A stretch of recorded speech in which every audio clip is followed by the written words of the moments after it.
Hi, second graders.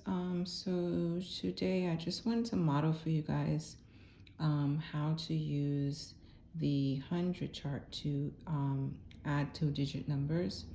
And then, so we want to focus on adding them by tens and ones, all right? So here we have our equation 56 plus 38.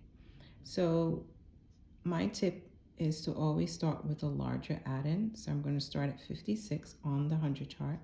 So I'm going to circle 56 because that's where I'm starting. Then I'm going to count a total of 38 spaces, but I'm not going to do it, I'm not going to count by ones, right? Because I'll be counting forever. So a more efficient way is to break up my 38 into tens and ones. So if I draw a little place value mat here, we have 3 tens and 0 ones.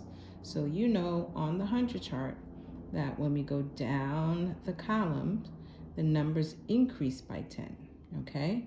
So I need to go down the column 3 tens, okay? So I'm going to count 1, 2, 3 tens, right? So I'm at 86.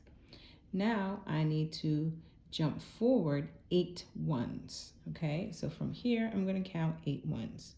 1, 2, 3, 4. Now here I am at the end of the row on the 100 chart. So now I need to continue counting forward, right? But in order to do that, I need to go down to the next row and to the beginning of the chart, right? So I'm here, 1, 2, 3, 4, 5, 6, 7, 8. So I land on 94. So that's my answer. So 56 plus 38 is equal to 94. Okay.